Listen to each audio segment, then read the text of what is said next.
Baguhan ka ba sa pagre-refer ng electric pan, idol? So ito yung diskarte para lumaki yung tubo mo sa bawat refer na electric pan na ginagawa mo. So syempre kailangan wholesale yung bibili mo na pyesa para mas lumaki yung tubo mo sa bawat refer na electric pan, idol. So ito naglagay ako dito mga idol ng retail price saka sa wholesale price. So ito yung retail natin mga idol. Sa bushing 10 pesos ang isa dito sa amin. Pag dalawa 20 pesos. Oil pump 15 pesos ang isa. Kapag dalawa, 30 pesos. Shafting, 40 pesos ang isa. Capacitor, 40 pesos ang isa. So ito, tinotal ko yung retail price mga idol. 130 umabot plus yung labor mo. So kung pa-retail ka lang, 'di ba? So wala kang tutubuin sa pyesa. So ang tutubuin mo lang talaga yung pinaka-labor mo, 150, 180, 200. So depende sa diskarte ng technician kung magkano yung sisingilin niya na labor, 'di ba? So ito yung retail. Pero yung kapag wholesale ka bibili ng mga pyesa, mga idol, mas malaki yung tutubuhin mo. So ito, babanggitin natin yung wholesale mga idol.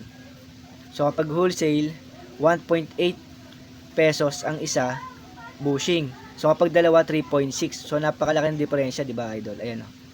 Tapos kapag sa POM, 4 pesos ang isa, kapag dalawa, 8 pesos. 30 pesos dito, dito 8 pesos, di ba?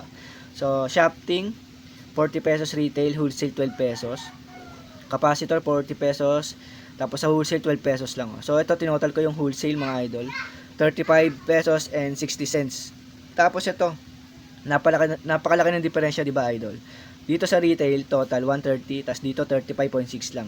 Tapos tinotal natin yung tutubuin natin sa pyesa. So ito yung tutubuin natin sa pyesa mga idol, 94.40 cents plus yung labor mo. So iba-iba kasi tayo ng labor mga idol, may 100, may 150, may 180, may 200, may 250 pesos. So, iba-iba tayo ng diskarte. So, dinadagdag din kasi yung mga gasolina na gagastusin sa pagbili ng pyesa or kung sa home service, gasolina rin saka yung oras. So, iba-iba pa rin mga idol. So, ito lang yung tutubuin natin. Kapag wholesale, ito sa pyesa pa lang to mga idol 94.40 cents plus yung labor mo pa. So, di ba? So, yan yung magiging yung magiging tutubuin natin kapag wholesale yung bibili natin na pyesa. Pero sa una, kapag mga bago-bago pa lang talaga, pa-retail ka pa lang yan eh. Siyempre wala ka pang budget.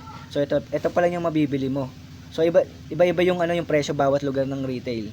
So ito yung dito sa amin sa May Imus Cavite, ito yung retail mga idol ng bawat pyesa. Tapos ito naman yung wholesale. So depende na lang kung saan bibili, sa Shopee, Lazada, or kung may mga supplier kayong mabibilan, 'di ba? Mas maganda. So yan lang yung pinakita ko lang sa inyo mga idol kung ano yung magiging possible na income ng mga nagre-refer na electric pan, 'di ba? So dito pa lang, panalo ka na dito. Sa pyesa pa lang tapos labor na. So yun lang mga idol, pinakita ko lang sa inyo kung ano yung mga possible income ng mga nagre-refer na electric pan. Pero iba-iba pa rin mga idol. So sana nakatulong itong video para sa mga baguhan.